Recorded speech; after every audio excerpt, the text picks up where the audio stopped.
The Gospel according to St. John, chapter 19. Then Pilate took Jesus and had him flogged. And the soldiers wove a crown of thorns and put it on his head, and they dressed him in a purple robe. They kept coming up to him, saying, "Hail, King of the Jews," and striking him on the face. Pilate went out again and said to them, "Look, I am bringing him out to you to let you know that I find no case against him." So Jesus came out wearing the crown of thorns and the purple robe. Pilate said to them, "Here is the man." When the chief priests and the police saw him, they shouted, "Crucify him, crucify him." Pilate said to them, "Take him yourselves and crucify him. I find no case against him." The Jews answered him, "We have a law, and according to that law he ought to die because he has claimed to be the Son of God." Now when Pilate heard this, he was more afraid than ever. He entered his headquarters again and asked Jesus, "Where are you from?" But Jesus gave him no answer.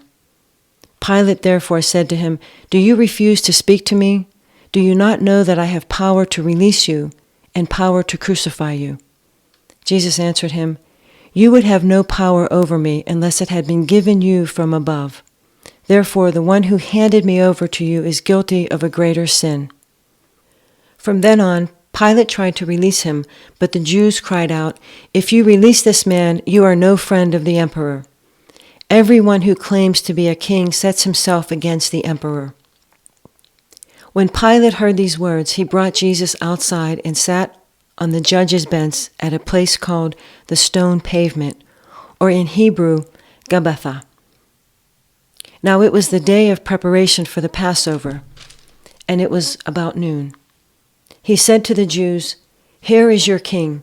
They cried out, away with him, crucify him."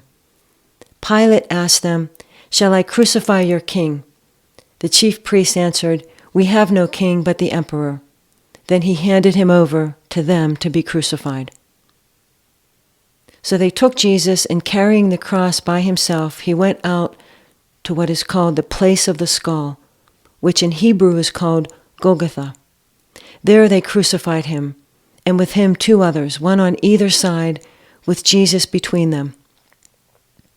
Pilate also had an inscription written and put on the cross. It read, "Jesus of Nazareth, King of the Jews." Many of the Jews read this inscription because the place where Jesus was crucified was near the city, and it was written in Hebrew, in Latin, and in Greek. Then the chief priests of the Jews said to Pilate, "Do not write the King of the Jews, but this man said, 'I am the King of the Jews.'" Pilate answered, "What I have written, I have written." When the soldiers had crucified Jesus, they took his clothes and divided them into 4 parts, one for each soldier. They also took his tunic. Now the tunic was seamless, woven in one piece from the top. So they said to one another, "Let us not tear it, but cast lots for it to see who will get it." This was to fulfill what the scripture says, "They divided my clothes among themselves, and for my clothing they cast lots." And that is what the soldiers did. Meanwhile, standing near the cross of Jesus were his mother and his mother's sister Mary, the wife of Clopas, and Mary Magdalene. When Jesus saw his mother and the disciple whom he loved standing beside her, he said to his mother, "Woman, here is your son." Then he said to the disciple, "Here is your mother." And from that hour the disciple took her into his home. After this, when Jesus knew that all was now finished, he said, in order to fulfill the scripture, "I am thirsty." A jar full of sour wine was standing there. So they put a sponge full of the wine on a branch of hyssop and held it to his mouth. When Jesus had received the wine, he said, "It is finished."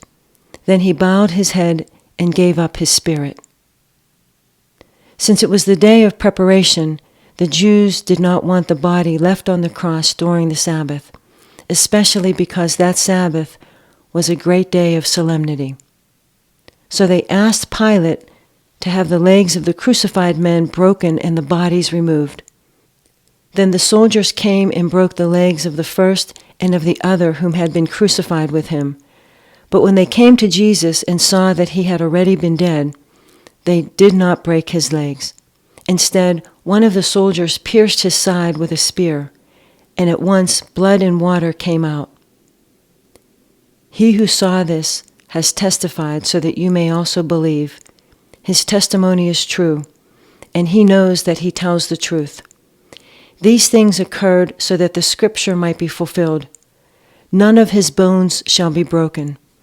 And again, another passage of scripture says, they will look on the one whom they have pierced. After these things, Joseph of Arimathea, who was a disciple of Jesus, though a secret one because of his fear of the Jews, asked Pilate to let him take away the body of Jesus. Pilate gave him permission, so he came and removed the body. Nicodemus, who had at first come to Jesus by night, also came, bringing a mixture of myrrh and aloes, weighing about 100 pounds. They took the body of Jesus and wrapped it with the spices in linen cloth, according to the burial custom of the Jews. Now there was a garden in the place where he was crucified, and in the garden was a new tomb in which no one had ever been laid.